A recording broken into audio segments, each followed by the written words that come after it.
వి gold trusted gold buyers తాకట్టులో ఉన్న బంగారాన్ని విడిపించి ఈ రోజు ఉన్న మార్కెట్ ధరకే కొనబడును. మరిన్ని వివరాలకు సంప్రదించండి 7710 సికింద్రాబాద్ వారాసిగూడలో దారుణ ఘటన ఇప్పుడు వెలుగులోకి వచ్చింది. అయితే ఒక మహిళ చనిపోయి దాదాపు 8 రోజులు కావస్తుంది. ప్రస్తుతం మనం అదే ప్లేస్లో ఉన్నాం. అయితే ఈ మహిళ చనిపోయి దాదాపు 8 రోజులు వస్తుంది. కానీ ఆ మహిళ తన 2 కూతురులతో ఈ ఇంట్లో ఏదైతే ఉందో ఈ 3rd ఫ్లోర్లో నివాసం ఉంటుంది. మహిళ అనుమానాస్పద స్థితిలో, అంటే ఎలా చనిపోయిందో అనేది ఇంకా ఇప్పటికీ బయటికి రాలేదు ఆ విషయం. అయితే ఆ మహిళ చనిపోయి తన తల్లి చనిపోయిన విషయం ఇంకా ఆ పిల్లలు ఇద్దరు బయట స్థానికులకు చెప్పడం కానీ పోలీసులకు చెప్పడం కానీ చేయలేదు. అలాగే తన తల్లితో పాటు 8 రోజులు తనతో ఆ తల్లితోటే సహజీవనం చేస్తూ అక్కడే పడుకుంటూ అలాగే ఉన్నారు. అంటే ఇప్పటికీ ఈ ప్లేస్లో ఏదైతే ఉందో చాలా దుర్వాసన వస్తూ ఉంది. అంటే తట్టుకోలేని ఆ దుర్గంధమైన వాసన వస్తూ ఉంది. ఇంతటి స్మెల్లో కూడా 8 రోజులు తన పిల్లలు ఆమెతో ఎలా ఉన్నారు అనేది ఇప్పటికి కొంచెం ఆశ్చర్యంగానే ఉంది. అయితే ఈ విషయానికి వస్తే ఈ ఏదైతే ఉందో ఈ జరిగిన ఘటన ఏదైతే ఉందో పోలీసుల ఫిర్యాదు మేరకు, అంటే ఈ ఆడపిల్లలు ఇద్దరు తన కూతుర్లు ఇద్దరు పోలీసులకు వెళ్ళి ఇన్ఫామ్ చేయడం జరిగింది. తన తల్లి చనిపోయింది, మా అమ్మ చనిపోయిందంటూ వాళ్ళు ఫిర్యాదు చేయడంతో పోలీసులు వచ్చి ఇక చూడగా ఆల్మోస్ట్ డీకంపోజ్ స్టేజ్లో ఉంది ఆ బాడీ. సో వెంటనే ఆ బాడీని తీసుకెళ్లి ఉస్మానియా హాస్పిటల్కు పోస్ట్మార్టం నిమిత్తం తరలించడం జరిగింది. సో ఆ పిల్లలు కూడా తనతో తల్లి చనిపోయిన షాక్లోనే ఉన్నారు. ఇప్పటికీ తన తల్లి చనిపోయిన షాక్లో అది భయాందోళనలోనే ఉండిపోయారు. ఇలాంటి స్పందన లేదు వాళ్ళు కూడా. తల్లి చనిపోయిన షాక్లో ఉండడంతో వాళ్ళు అంటే ఏం చేయలేని స్థితిలో ఉన్నారు. అంటే ఆ టైంలో మా అమ్మ చనిపోయింది, మేము చనిపోతాం అనే విధిలో చేతితో ఆ చాకుతో చేతిని కోసుకోవడం జరిగింది. అంటే కొద్ది గాయాలైతే అయినాయి కానీ చనిపోలేదు. అంటే భయం చావడానికి వాళ్ళకి ధైర్యం సరిపోలేనట్టుగా కనపడతా ఉంది. అంటే 8 రోజులుగా తిండి లేదు, ఏం లేదు, అలాగే తన తల్లి దగ్గరే ఉంటూ అలాగే ఉండడం వల్ల కొంచెం మైండ్ అప్సెట్గా ఉండి ఏమి తోచని స్థితిలో ఉన్నారు. ఇక ఏం చేయాలో అర్థం కాని స్థితిలో వాళ్ళు పోలీస్ స్టేషన్లో వెళ్ళి కంప్లైంట్ చేయడం వల్ల పోలీసులు వచ్చి బాడీని తీసుకెళ్ళి ఉస్మానియాకు పోస్ట్మార్టం నిమిత్తం పంపించారు. ప్రస్తుతం వాళ్ళిద్దరూ ఆ అమ్మాయిలు ఎవరైతే ఉన్నారో వాళ్ళిద్దరూ ప్రైవేట్ ఉద్యోగం చేస్తున్నట్టుగా తెలుస్తూ ఉంది. అంటే వీళ్ళు స్థానికుల వివరాల ప్రకారం కూడా ఏం చెప్తున్నారు అంటే వీళ్ళు ఎవరితో మాట్లాడేవారు కాదు, అంటే ఎప్పుడు సైలెంట్గా ఉంటారు, ఇంట్లోకి వెళ్ళారా మళ్ళీ ఆఫీస్కి వెళ్ళారా వచ్చారా అన్నట్టుగా ఉంటుందని స్థానికులు చెప్తా ఉన్నారు. అంటే కొంచెం మైండ్ సెట్ ఎలా ఉండేదంటే వాళ్ళు ఏకాంతంగా ఉండాలన్నట్టుగా ఉండేవారు. సో వీళ్ళు పూజలు ఎక్కువగా చేస్తారు, అంటే కాలభైరవుని పూజిస్తారని తెలుస్తూ ఉంది. ఓనర్ కూడా చెప్తా ఉన్నాడు. అయితే వీరు కాలభైరవుకు ప్రతిరూపంగా 3 కుక్కల్ని పెంచుకుంటా ఉన్నారు. ఆ కుక్కల్ని కూడా ఎప్పుడు బయటికి వదలకుండా ఇంట్లోనే ఉంచుతూ ఉండేవారు. దాన్ని స్థానికులు కూడా ఆ కుక్కల్ని బయటకు వదలండి, వాటిని బంధించడం మంచిది కాదంటూ చెప్పినప్పుడు వాళ్ళపై కూడా స్థానికులపై కూడా వీళ్ళు కాస్త కోపాన్ని వ్యక్తం చేస్తూ ఉంటారు. ప్రస్తుతం మన దగ్గర ఒక కుక్క ఉంది. ఇదేదైతే 3 కుక్కలు అంటున్నారో ఆ 3 కుక్కల్లో ఒక కుక్క మాత్రం ఇక్కడే ఉంది, ఇక్కడ కట్టేయడం జరిగింది. దీన్ని మాత్రం వాళ్ళు ఎప్పుడు తీసుకెళ్తారో ఎవరు చూసుకుంటారని దాన్ని బట్టి చూడాలి.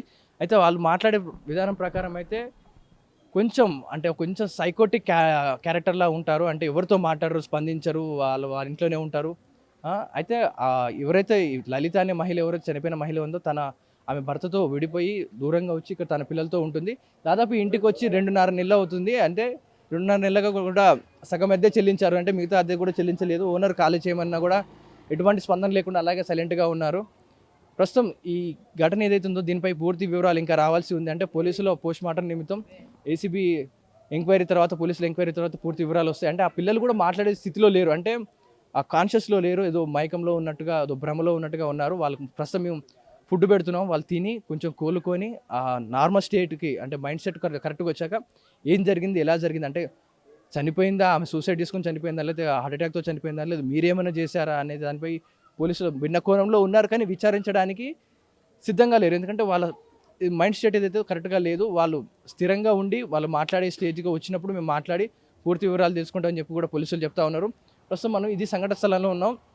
ఏదైతే ఇప్పుడు మనం ఉన్నామో ఈ రోడ్డు మీద ఉన్నప్పుడు కాస్త ఎలాంటి స్మెల్ లేదు, కానీ ఏదైతే టాప్ ఫ్లోర్కి మనం వాళ్ళ ఇంటి దగ్గరికి వెళ్ళామో చాలా దుర్భంగమైన స్మెల్ వస్తుంది. అంటే ఇంత స్మెల్ వచ్చినా కూడా ఈ చుట్టుపక్కల వాళ్ళకి అంటే ఈ గ్యాప్లో తెలియలేదా ఎవరికి అంటే అనేది చెప్పుకోవాలంటే పోలీసులు వచ్చి, అంటే వాళ్ళ మదర్ మిస్ అయ్యింది, మా మదర్ చనిపోయిందని చెప్పినప్పుడు పోలీసులు వచ్చి చూసినప్పుడు అప్పుడు పోలీసులకు చెప్తున్నారు స్థానికులు, ఇక్కడ మాకు స్మెల్ వస్తూ ఉంది చాలా రోజుల నుంచి అని పోలీసులకు చెప్పడం జరిగింది. అంటే అప్పటి వరకు కూడా ఎవరు స్థానికులు రెస్పాండ్ అవ్వలేదు.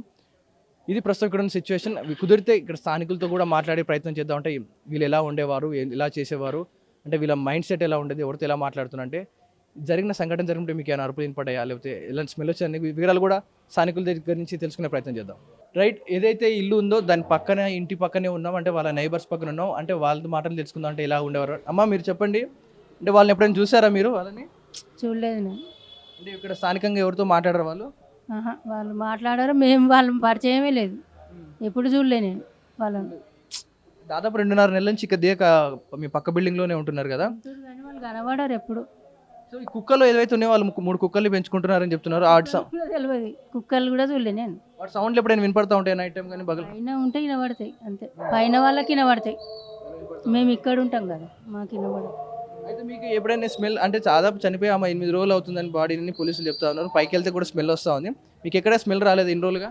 స్మెల్ రాలే. అంటే పైన ఉన్న మీ ఓనర్లు కూడా ఎవరైనా చెప్పలేదా? ఏం చెప్పలే, ఎవరికి స్మెల్ రాలే. ఇవ్వాలనే వచ్చింది అందరికీ డౌట్, ఇన్ని రోజులు ఏం రాలే. ఇది స్థానికులు చెప్తున్న వివరాల ప్రకారం అంటే ముందు మాట్లాడుకున్నట్టుగానే వీళ్ళు ఎవరితోని మాట్లాడేవారు కాదు. అంటే గోప్యంగా ఉండేవారు, సైలెంట్గా వచ్చి వాళ్ళ పని చూసుకొని అంటే పొద్దున్న ఉద్యోగాలు వెళ్ళిపోయేవారు, నైట్ వచ్చి ఇంట్లో ఉండేవారు. అంటే అంత గోప్యంగా కొంచెం సైకోటిక్ క్యాండిడేట్ లాగా ఇంట్లోనే ఉండేవారు అని కూడా స్థానికులు చెప్తా ఉన్నారు. మరికొంత మందితో మాట్లాడే ప్రయత్నం చేద్దాం. మీకు ఎప్పుడు తెలిసింది ఇక్కడ ఈ సంఘటన జరిగిందని? ఇంకో హాఫ్ అన్ అవర్ ముందు తెలిసింది. దాదాపు చనిపోయి కూడా 8 రోజులు అవుతుందంట. బాడీ అంతా డికంపోజ్ స్మెల్ వస్తుంది. వాళ్ళని ఎప్పుడైనా చూసారా మీరు ఈ ఇంట్లో? మేము అంతగా చూడడం, వాళ్ళు బయటికి కనిపించరు. మేమైతే ఎక్కువ ఈ ఇంట్లో ఎవరు వస్తారో ఎవరు వెళ్తారో అంత తెలియదు మాకు. వాళ్ళు సో ఈ ఇంట్లో కుక్కల సౌండ్ ఎప్పుడైనా వినిపించిందా మీకు పైనుంచి? కుక్కల సౌండ్ అయితే నార్మల్గా వెళ్తూ ఉంటాయి కుక్కలు, ఈ స్ట్రీట్ డాగ్స్ వెళ్తూ ఉంటాయి, చూసాం మేము సో దాంట్లో. వాళ్ళ ఇంట్లో ఎప్పుడో కుక్కలు ఉంటాయంట, బయటకు కూడా వదలరంట. దాని గురించి ఎప్పుడైనా బయట ఇష్యూ జరిగింది? లేదు, అది మాకు తెలియదు దాంట్లో కుక్కలు ఉన్నాయని చెప్పి. అసలు అయితే ఇంతవరకు మాకైతే తెలియదు దీంట్లో కుక్కలు ఉన్నాయని బిల్డింగ్లో. సో ఇప్పుడు చూసారా వీళ్ళని ఎప్పుడైనా నైబర్స్ని బయట అలా రెంట్కునే వాళ్ళని ఎప్పుడైనా చూసారా పైన? చాలా తక్కువ వస్తూ పోతుంటారు, కనిపిస్తుంటారు అంతే. వాళ్ళు బయటకు వచ్చినప్పుడు ఎట్లా ఉంటారు అన్న బయట మామూలుగా అందరితో? నార్మల్గానే ఉంటారు వాళ్ళు, నార్మల్గానే వెళ్ళిపోతారు. ఎక్కువ కలవరు వేరే వాళ్ళతో అయితే వెళ్ళిపోతుంటారు అంతే. సో ఇష్యూ జరిగినప్పుడు మీకు ఎప్పుడు తెలిసింది ఇది? జస్ట్ నాకైతే ఇప్పుడే తెలిసింది ఇదైతే. అంటే ఇన్ని రోజులుగా మీకు ఏం స్మెల్ అలాంటిది ఏం రాలేదా? యాక్చువల్లీ మాకైతే అంత రాలేదు. నేనైతే మార్నింగ్ వెళ్తాము, ఈవినింగ్ వస్తాము, అంత గమనించలేదు మేమైతే అక్కడ దీంట్లో చూసుకుని. Thank you bro. ఇది ప్రస్తుతం సికింద్రాబాద్ వారాసిగూడలో జరిగిన ఈ ఘటనకు సంబంధించిన వివరాలు. అంటే స్థానికులు కూడా సేమ్ ఇదే చెప్తున్నారు. ఎవరు ఎప్పుడు కనపడరు, ఎవరితో మాట్లాడరు. మేము కూడా చాలా రేర్గా చూసాం వాళ్ళని. ఇలాంటి జరిగిన సంఘటన మాకు ఇప్పుడే తెలిసిందంటూ కూడా స్థానికులు చెప్తా ఉన్నారు. అంటే ఈ బిల్డింగ్ ఏదైతే ఉందో ఈ 3rd ఫ్లోర్లో ఉండడం వల్ల ఈ స్మెల్ వచ్చినా కూడా చుట్టుపక్కల ఏవి అన్ని ఫ్లోర్స్ లేదు ఈ బిల్డింగ్. 3rd ఫ్లోర్ ఉండడం వల్ల ఈ స్మెల్ అనేది కింది వరకు రాలేదు. అలా గాల్లోకి అలా స్ప్రెడ్ అవ్వడం వల్ల ఎవరికి అంతగా తెలియలేదు. సో మేబీ పక్కన ఉన్న బిల్డింగ్ కూడా చాలా లో హైట్లో ఉండడం కూడా ఎవరికి రాలేదు.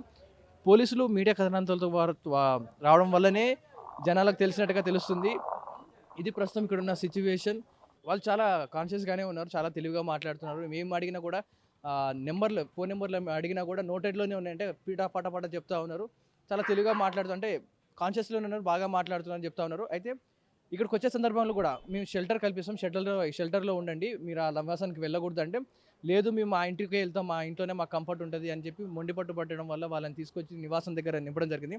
సో పోలీసులు ఇక్కడ దింపినప్పుడు కూడా ఫుడ్ ప్యాక్ మేము ఫుడ్ ఇస్తాము, మీరు తీసుకొని వెళ్ళండి అని ఇక్కడ నివాసం దగ్గర వాళ్ళని దింపి వాళ్ళకి చెప్పడం జరిగింది. అంటే ఈ 8 రోజులు కూడా వాళ్ళ ఇంట్లోనే ఉండడం వల్ల అంటే ఆ స్మెల్కి 1-2 రోజుల తర్వాత ఆ స్మెల్కి అలవాటు పడ్డారు. ఆ తర్వాత అలాగే 8 రోజులు కంటిన్యూ అయింది.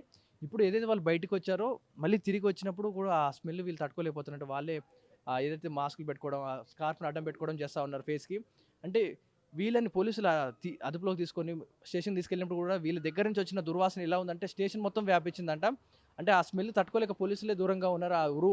స్టేషన్ మొత్తం కూడా స్ప్రే కొట్టాము, అంటే ఫ్రెషనర్స్ కొట్టాము, ఆ స్మెల్ పోలేదు. ఇప్పటికీ వాళ్ళ దగ్గర నుంచి ఆ దుర్వాసన వస్తూ ఉంది. పోలీసులు ఇప్పుడు స్పష్టం బాగా చెప్తున్న, అంటే వాళ్ళ మాటల్లో చెప్పిన విధానం ప్రకారం అయితే వాళ్ళు కాన్షియస్లోనే ఉన్నారు, అన్నిటికీ సమాధానం ఇస్తున్నారు, పర్ఫెక్ట్గా ఆల్రెడీగా ఉన్నారు. అండ్ మరొక కోణంలో ఏం చెప్తున్నారంటే తండ్రి లేడు, తర్వాత తండ్రి సడన్గా చనిపోవడం వల్ల వీళ్ళు ఒక షాక్ వెళ్ళిపోవడం వల్ల ఏం అర్థం కాక అలాగే ఉండిపోయారా అనే కోణంలో కూడా చెప్తా ఉన్నారు పోలీసులు. అంటే తెలివిగానే ఉన్నారంటే తల్లి చనిపోయిందన్న దుఃఖంలో అలాగే షాక్లో ఉండిపోయారు. అంటే తల్లి లేనప్పుడు మేము కూడా ఉండొద్దు అన్నట్టు కూడా వాళ్ళు సూసైడ్ అటెంప్ట్ చేతులు కోసుకున్నట్టుగా చెప్తా ఉన్నారు. ఇది ప్రస్తుతం ఇక్కడ ఉన్న సిచ్యువేషన్. కెమెరాన్ గజపతో పవన్ వాయుదేవ్, RTV. మరిన్ని వీడియోస్ కోసం ఛానల్ ని సబ్స్క్రైబ్ చేయండి. లేటెస్ట్ అప్డేట్స్ కోసం వాట్సాప్ ఛానల్ ని ఫాలో అవ్వండి. ఆ లింక్ డిస్క్రిప్షన్ లో ఉంది.